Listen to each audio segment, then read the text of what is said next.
Hey all, so welcome back to another episode with my national park series. And in today's video, we actually have a, a lot to cover about my whole trip to Utah and Arizona, the national parks and the monuments out there in Arizona and Utah.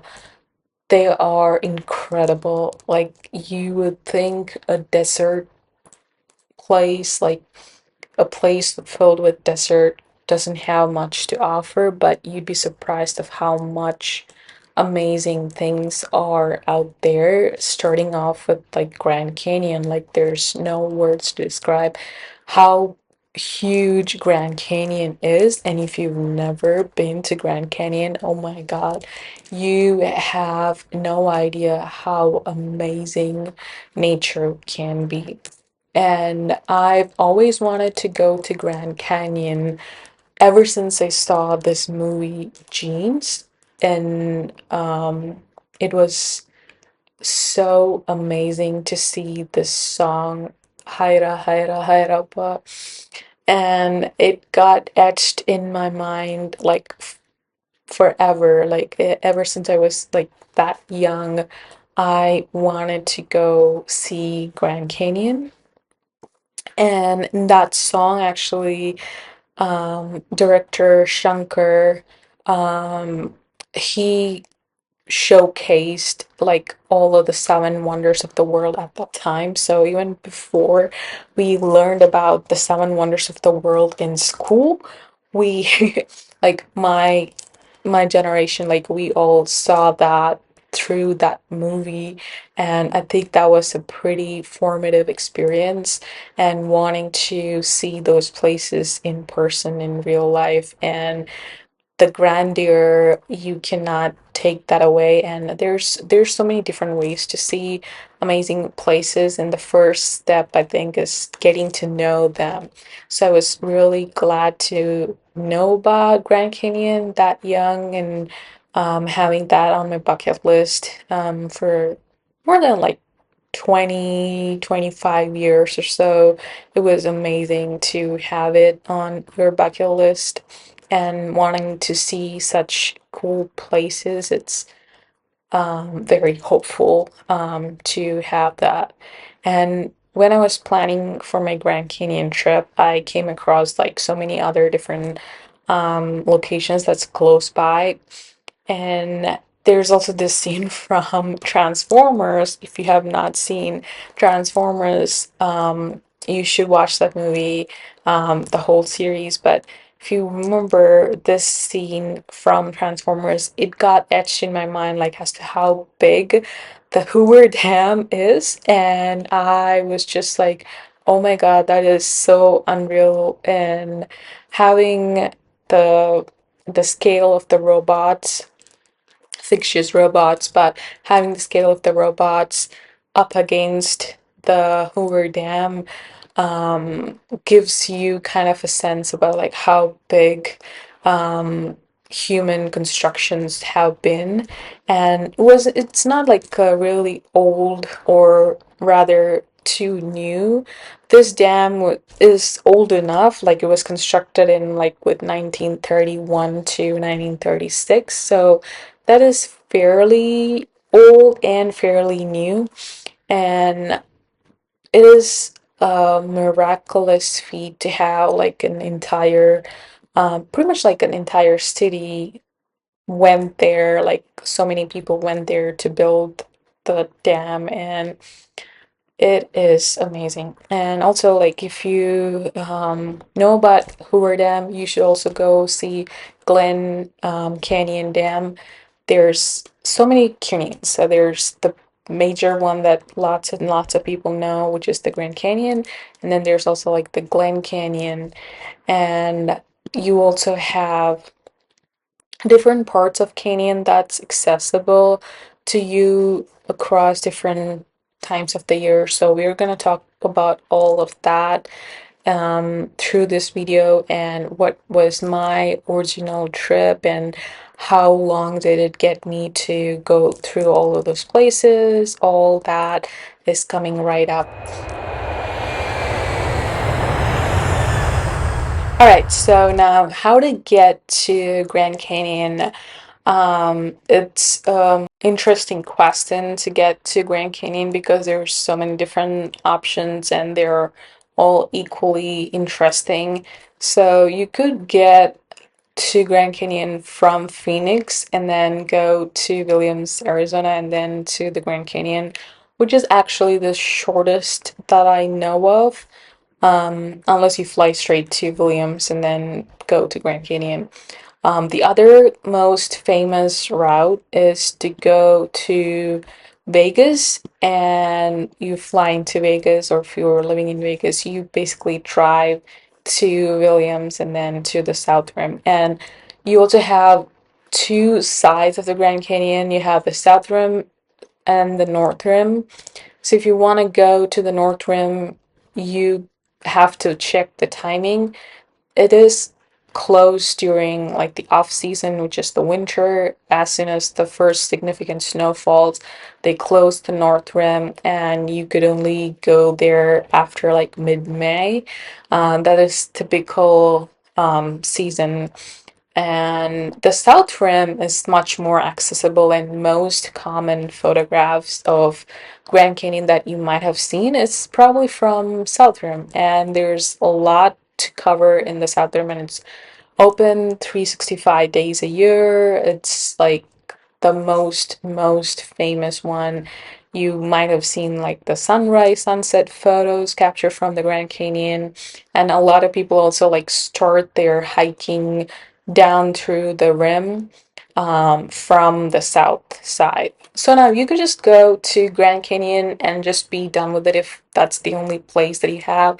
If that's the situation, you just want to go to Grand Canyon, then I would suggest flying into Phoenix and then going into Williams and then to the Grand Canyon. If you don't have any other places of interest that you wanted to see, you could just do Grand Canyon. That is fine.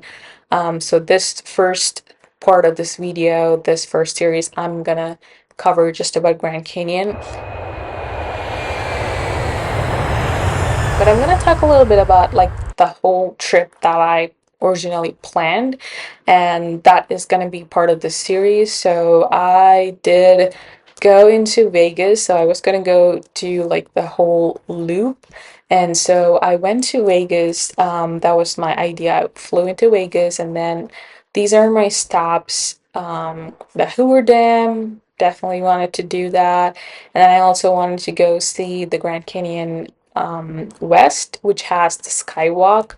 And then from there, I went down to Williams. Now, Williams is like pretty famous. Like, if you remember Route 66, which is like the famous route before all the highways got, the interstate got built, Route 66 is the most famous highway that US has. It still has Route 66, but it's renamed in some parts in some places, and it's rerouted because the interstates are now the most common route.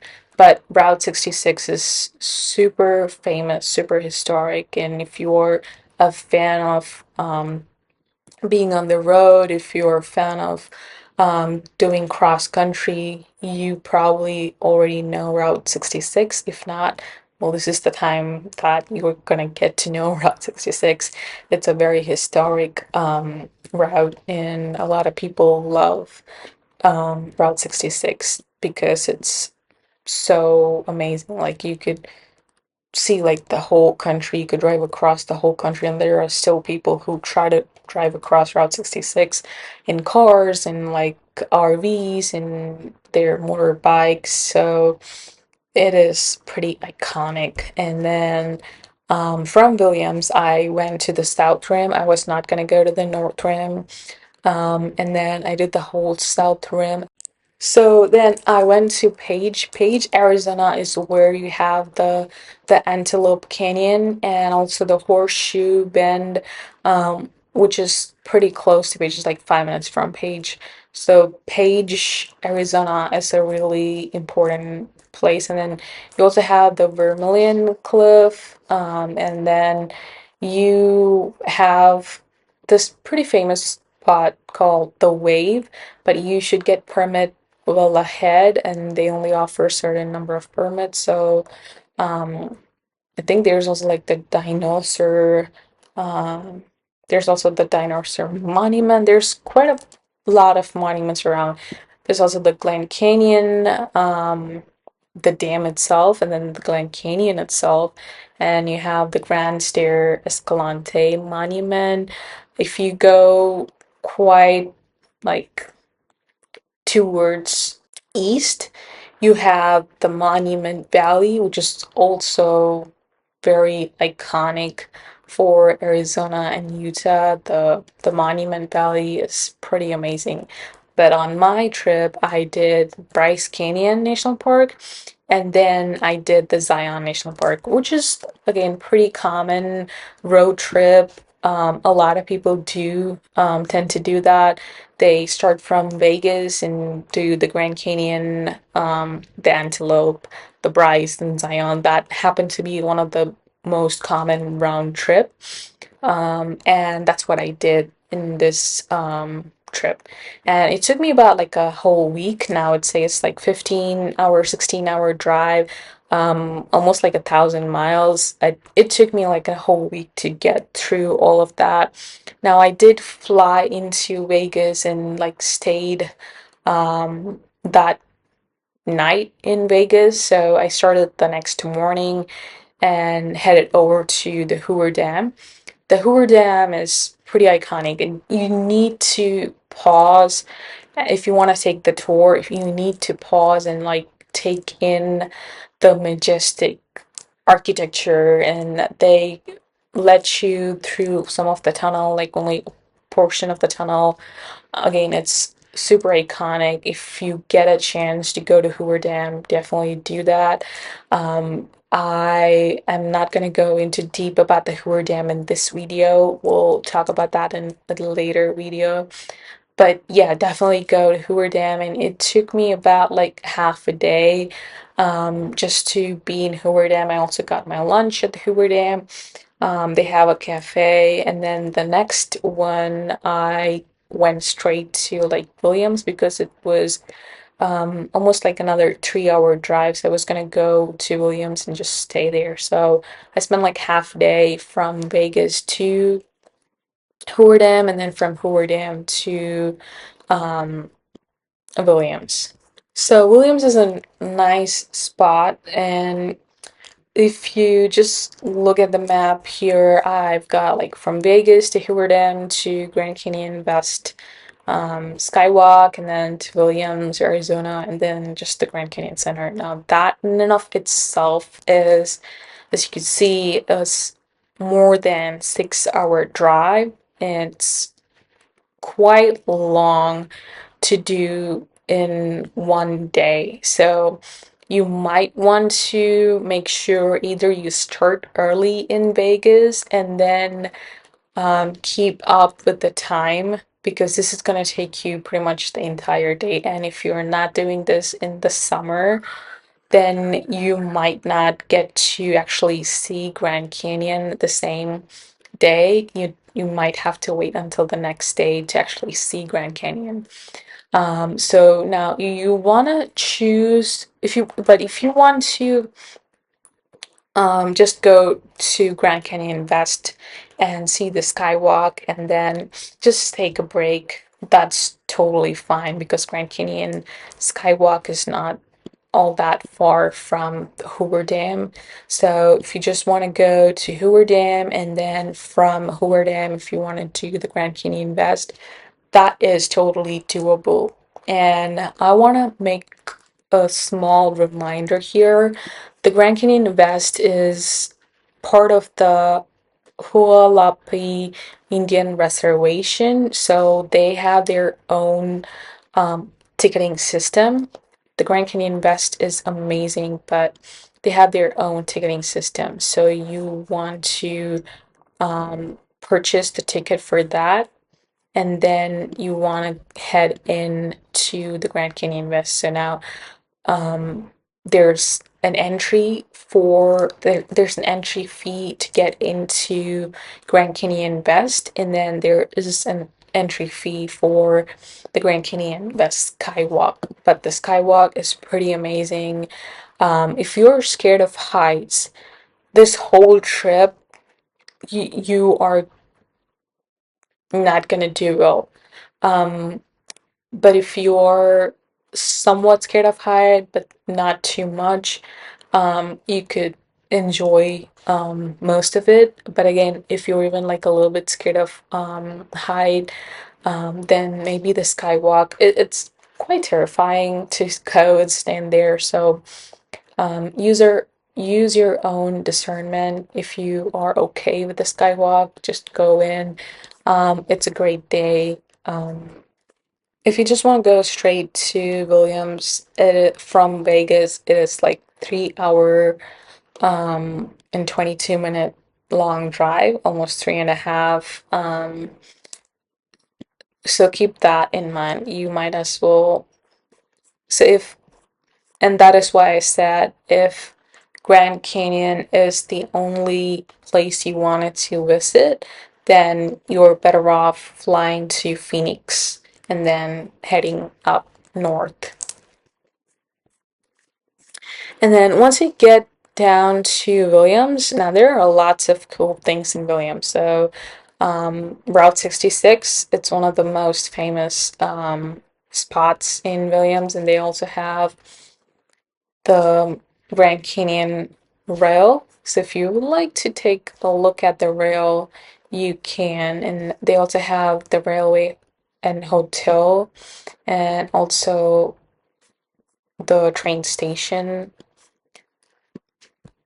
So those are pretty amazing spots. And you could see here, as soon as you get to Williams, you basically get off highway um, Interstate I-40, and then you basically head through Route 66. And that is pretty iconic. And then once you head to Williams, and again, this Route 66, it's super famous. And as you head down Route 66, you'll see pretty amazing, like rustic, Wild West fashioned restaurants. So you could just like either walk by that place, and you could also like just drive down that place and just see. It's not perfect Wild West like how you would see it in the movies, but it's like a modern take of Wild West. Of course, they updated everything. So it still is kind of looking like Wild West, but more like a touristy Wild West. And you will have lots of fun if you just want to take an hour long break in Williams and just take your time. But yeah, there are quite a bit of like rustic spots and restaurants and such right along Route 66. So you don't have to like go somewhere else, just right along the road. You would have all these rustic places, and it's pretty nice. It's pretty cozy. And then once you head to Williams, that's where you gotta understand like heading into Grand Canyon. Now, heading into Grand Canyon from Williams is gonna take you almost an hour and a half even. So now heading into Grand Canyon from Williams is mainly the tricky part, like about you want to decide where you want to stay. Now there are lodging available within the national park, but you could also stay at Williams and do the hour-long drive. But just keep in mind it's going to be hour-long back and forth. Um, like the hour-long drive is just like one way. Sometimes it might even get like hour and a half depending on the traffic. But if you're driving in like early in the morning or like later at night, there isn't going to be much traffic. But keep in mind, you're going to be driving through the Kaibab National Forest, so watch out for wildlife. you are literally driving through a forest. So you might see like elk, you might see deer, pretty common sightings up in the national forest. So if you're driving in the dark, keep in mind. And I stayed at Williams, and I just like when by the time I reached Williams from the Hoover Dam, it was already almost like pretty dark. It was almost like 6 p.m., I want to say, and I grabbed a quick dinner, and I did head straight into the national park. I was quite impatient, but this was in summer, so I was quite impatient, but I did um, drive straight to Grand Canyon to catch the sunset. And there are quite a few places in the South Rim that you want to go. Most common one is the Grand Canyon, the Visitor Center. So the Visitor Center in and of itself has quite a few spots, and you have the South Rim Trail, which I think is like 14 miles long. And if you are going, especially in the peak season, they don't let you drive your cars beyond the South Rim. Not They don't let you drive your car beyond the visitor center. So that has the largest like parking spot. And then you have to take the shuttle bus. And the shuttle bus is free and it actually runs throughout the year. So even if you go in during like the off season, you can still take the shuttle bus. You, it is much more easy and much more preferred because not a lot of the viewpoints actually have car. Not a lot of viewpoints actually have a car park. So if you want to just drive during the off season, they might be okay with it, but you cannot park alongside the road if you want to see the viewpoint. So you are only gonna have like I think 3 parking spots. Right, so here is a map of like the main spots in the South Rim. So the visitor center has like 4 parking lots. Um Parking lots 1 to 3, and then there's parking lot 4. And then there's also one near the Hoppy House or the El Trovar Hotel. Um, and that's like right next to the Hoppy House and train depot and all that. And then there is another right next to the Bright Angel Lodge. Um, and that's pretty much it. Oh, there's also one closer to the Geology Museum, but keep in mind, none of these are like bigger. This is the main parking spot, and if you go in during like the off season, you might still be able to like drive through um, the road in the South Rim, but you won't be able to stop anywhere to go see the viewpoints.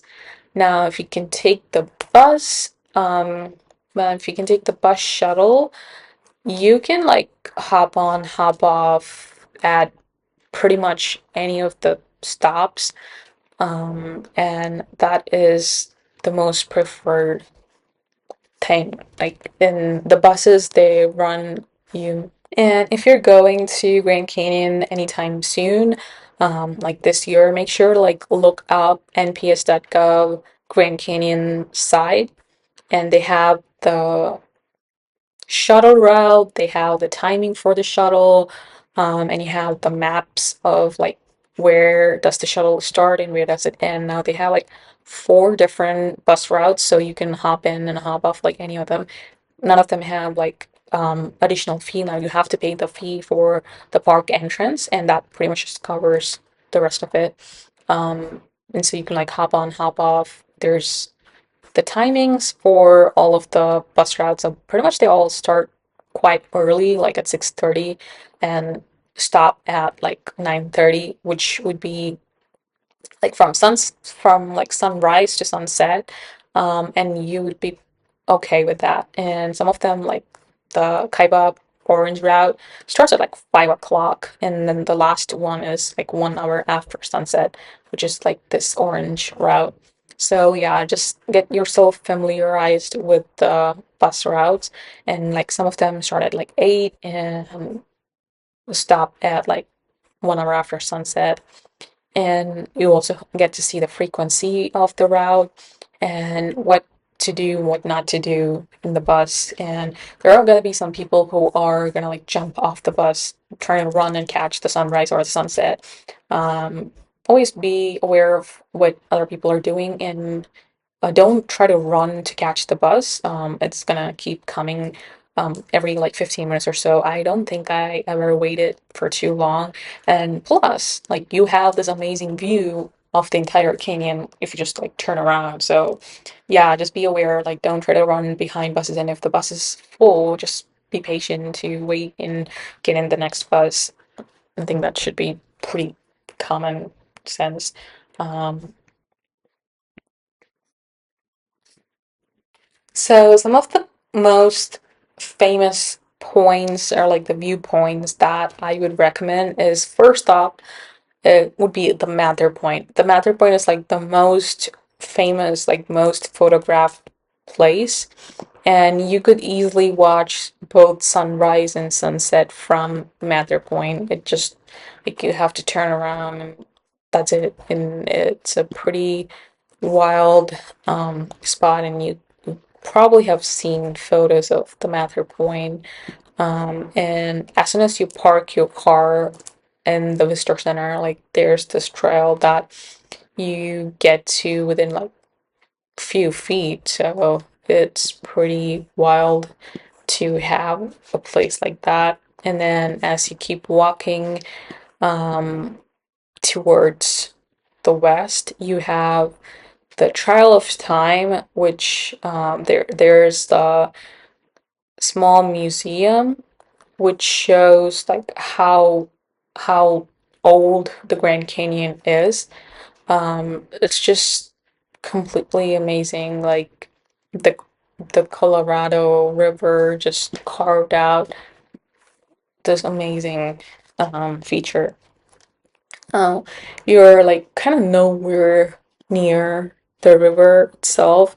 So this is gonna be a viewpoint and the river is like way over there. So it is gonna be pretty wild, like how far away you are from the river. Now there are lots and lots of people who are gonna go down the rim, and you want to make sure that you know what you're doing if you do go down the rim, because it's one of the most difficult hiking places, like hiking spots. Not when you go downhill, really, but to climb back up. And there are lots and lots of switchbacks. All right, so we discussed a little bit about how to get to Grand Canyon today, and also how to take the shuttle bus, like use the hop on, hop off shuttle buses at the South Rim. Speaking about like the Grand Canyon, like where to stay, whether you want to stay at the Williams or the Grand Canyon itself, there are quite a bit of like lodging and the camping places in the Grand Canyon Village, and also like for food. And my top pick by far definitely would be the El Tawar lodge. Like it is one of the most expensive places that you could stay, but if you get to go, and if you also like if you get to have this happen to have the spot, because they are pretty booked like way early. So if you get a chance to even like get a room in the El Tovar, you are going to be in like this historic accommodation, and they built this is like 100 room A class accommodation that was built in the 1905. So it is pretty historic, and they try to maintain it pretty well. And since I went during like the early springtime, I don't have like a great footage, but I definitely recommend this other YouTube channel called Yellow Productions. Yellow Productions, and this guy had posted a video like 2 years back about the El Tawar and whether it's good to stay, what's the pros and cons of staying there. I definitely recommend watching that video. It had everything that I had in my mind, so I definitely like want you guys like watch that, and especially because I think he visited during like the Christmas, so they had it even more nicely decorated and it looked like a winter wonderland. And that's mainly why I'm recommending that video. He went and saw Grand Canyon in the winter. So yeah, Grand Canyon is open, like the South Rim is open all year round. And what I did was I couldn't get a room reservation at the El Tawar, so I ended up staying at Williams. Also, El Tawar is like so expensive. Every accommodation at Grand Canyon itself, like the Grand Canyon Village, is very expensive. And if you compare that to the cost of like staying at Williams, Williams is like so darn reasonable and cheap. And I think reasonable would be the best word because you also get to have much newer and much nicer rooms at Williams because it's all newly constructed, whether but when you compare it with like most of the ones at Grand Canyon are historic in nature, and also that means that it's going to be much smaller, cozy, quaint, and there's a few that is a new accommodation and just much cheaper than Delta War, but again they all get booked up pretty early. So if you are planning to go to Grand Canyon and want to stay at the Grand Canyon Village, I would definitely recommend booking well in advance. And also for dining purposes, you want to have reservation for most of the places. Now I did go to El Tawar for breakfast and like lunch, maybe like dinner. And their food was amazing, but you do want to have reservation for like lunch and dinner, and you can also get like same day reservation. It's not like you have to book up quite in advance for the restaurant, and you also get like I think there's like this cocktail room or something right next to the main dining room, but you don't need a reservation for that. You need the reservation for the dining room, and I did reserve like if I know like what time I'm gonna be done for the day, I did reserve, and I went for like the dinner one day, and the next day I went for breakfast. And for breakfast is like first come first serve, so you just want to make sure you get in line as soon as possible, and they open at like 7 o'clock. So if you can get in line before 7, they serve you early.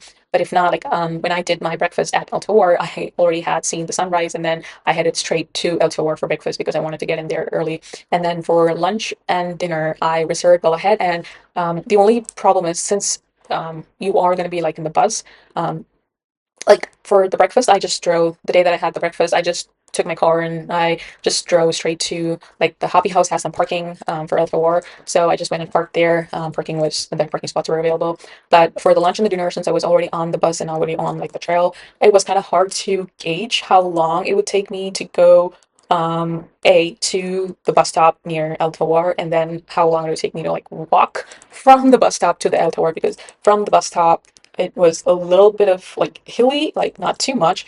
But since I was already like spent for the day, I think when I went for dinner, I gravely underestimated how long it was going to take me from point A to point B. Because even though I was on the bus on time, the bus went to El Tawar on time. It took tremendous amount of effort to just like walk from the bus stop to the restaurant because it was a little bit of hill, and then there was like the stairs, and I was like really done for the day. I just couldn't walk anymore. And that's the point where I want to remind you guys about the importance of having good boots. Now, I'm not sponsored by Timberland, but Timberland boots are by far like the most comfortable ones that have saved me from my hikes, and they have like this anti-fatigue boots. And still, like it was a long day. I started the day like super early, saw the sunrise, and I had been around Grand Canyon like the entire day, up until like sunset. So spending your day from sunrise to sunset in the Timberland boots, it probably was the only one that could like handle like that long of a day. And so yeah, Timberland, if you're looking to sponsor me, like reach out, because those are like the best boots. And if you were hiking through the Rim Trail, like the Bright Angel Trail, it's the most famous one. And if you're planning on hiking, make sure to have some hiking sticks, and always keep track of time, like how far, time and distance, like how far you've gone downhill. Because I've heard the most frequent complaint about like hiking in Grand Canyon is that people underestimate how long it'll take to climb back up, because it will take you longer to get up than to get down.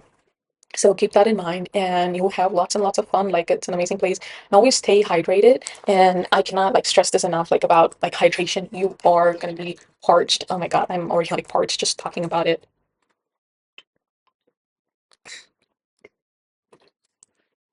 like stay hydrated. If you can, carry like a water bottle, carry it. There are refill stations, and it's gonna be very dry. Like even when I went like early, like in the spring, early summer, it was pretty drying. I have not experienced such dry climate up until that point. Like I was there in Vegas and like um the Grand Canyon. I was like basically like in Vegas, Nevada, Arizona, and Southern Utah that 1 week. And probably by like day 4 or 5, my nails like started chipping off because of how dry, because of like how dry it is, and like no amount of like moisturizer or like water seemed to be doing. But people kept just saying, drink more water, drink more water. I'm like, I'm drinking a lot and lots of water, but yeah, it is very drying. So keep that in mind if you are also prone to like dehydration. Always drink lots and lots of water.